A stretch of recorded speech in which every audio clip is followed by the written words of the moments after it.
Aquí tenemos otro ejemplo de candidatos a extremos locales. Pero ya les voy diciendo de entrada que aquí vamos a tener un número crítico singular. Entonces, la función que quiero que trabajemos sería la función valor absoluto. Entonces, si ustedes se acuerdan, el valor absoluto de un número, yo digo que la definición del valor absoluto de un número es el siguiente. Si el valor absoluto de x, pues eso me da el mismo número x en el caso de que x sea positivo, ¿cierto? Entonces, por ejemplo, ¿cuál es el valor absoluto de 3? Pues 3, porque 3 es positivo, el valor absoluto vuelve a ser 3, ¿listo? Ahora, en el caso contrario, en el caso de que x sea negativo, entonces el valor absoluto resulta ser menos x, ¿listo? Entonces la función valor absoluto toma x si x es positivo o menos x si x es negativo. Entonces el ejemplo sería, no sé, ¿cuál es el valor absoluto de menos 8? Entonces, como x es negativo, le cambio el signo, o sea, lo multiplico por menos 1. Entonces el valor absoluto de menos 8, pues sería en este caso 8, ¿listo? Bueno. Entonces, esa sería la función valor absoluto y está definida acá. Entonces decimos que si x es menor que 0, el valor absoluto es menos x, que fue esto que escribimos aquí con azul. ¿Listo? Si x resulta que es mayor que 0, pues el valor absoluto es x, no cambia nada. ¿Listo?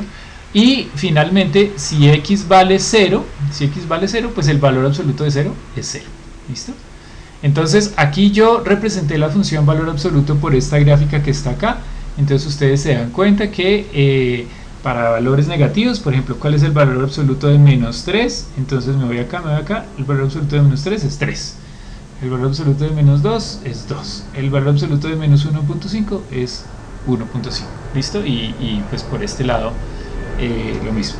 Entonces esa sería la función valor absoluto. Entonces, si ahora yo les pregunto cuáles serían los candidatos a máximos y mínimos de esta función, entonces ustedes dirían que, bueno, Gabriel, entonces yo quiero pensar en cómo sería la derivada de esta función. Entonces, para valores de x mayores que podemos usar esta expresión que es la expresión analítica que nos queda súper bonita. Entonces, ¿cuál sería la derivada de esa función? ¿Cuál sería la derivada de la función valor absoluto? Entonces, como esta es una función definida a trozos, entonces lo que podemos hacer es mirar qué pasa en cada uno de estos segmentos. ¿Listo? Entonces, para los x menores que 0, la función es menos x. Quiere decir que para los x menores que 0, la derivada pues sería la derivada de menos x. O sea, menos 1. ¿Sí están de acuerdo conmigo? Entonces, si x es menor que 0, la derivada de la función valor absoluto es menos 1. Si ahora resulta que x es mayor que 0, entonces si x es mayor que 0, entonces lo que tengo que trabajar es con esta, ¿cierto? Entonces la derivada de x que sería 1. ¿Listo? Si x es mayor que 0.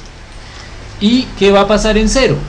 Entonces, en 0 la derivada, acuérdense que 0 es solo un número, entonces no puedo pensar en la derivada de esto, sino que tengo que pensar que la derivada en 0 va a existir si vale lo mismo por la izquierda que por la derecha. Pero resulta que por la izquierda la derivada vale menos 1 y por la derecha la derivada vale 1. Entonces resulta que si x es igual a 0, pues la derivada no existe. ¿Listo? Entonces esta sería las condiciones con las cuales podríamos construir la derivada de la función valor absoluto. La otra forma de verlo, más sencillo si quieren pensarlo así, pero bueno, es aquí yo tengo un pico, ¿cierto? En 0 la función f tiene un pico, entonces quiere decir que la derivada no va a existir porque como tiene un pico, pues pasa lo que les acabo de expresar acá. Como tiene un pico, va a pasar que por la izquierda la derivada va a tener un valor y por la derecha la derivada va a tener otro valor. ¿Listo? Por la izquierda la derivada va a tener un valor que sería el valor de la pendiente de esta recta y por la derecha va a tener otro valor que sería la pendiente de esta recta. Entonces quiere decir que en 0 la derivada no está definida, pero eso pues implica que allí vamos a tener un punto crítico. un punto crítico singular, porque como la derivada no está definida, como cuando la derivada no está definida, entonces tengo un punto crítico singular. De la gráfica pues es fácil darnos cuenta de que ese punto crítico singular va a ser un mínimo, pero lo podemos también trabajar aquí con la tabla. Entonces en 0 el valor absoluto pues vale 0. Si ahora me corro un poquito a la izquierda, entonces el valor absoluto de menos 0.1 pues me da 0.1. Y si ahora me corro un poquito a la derecha, el valor absoluto de 0,1 es 0,1. Entonces fíjense ustedes que llegamos a la conclusión de que en 0 tengo el valor funcional, en 0 tengo que el valor funcional es 0. Si me corro a la izquierda obtengo más grande, y si me corro, perdón, a la izquierda más grande y a la derecha más grande. Entonces esa es la definición de un mínimo. Entonces podemos decir que la función valor absoluto de x tiene un mínimo donde en x igual a 0. Y ese mínimo ocurre en x igual a 0, que resultó ser un número crítico singular.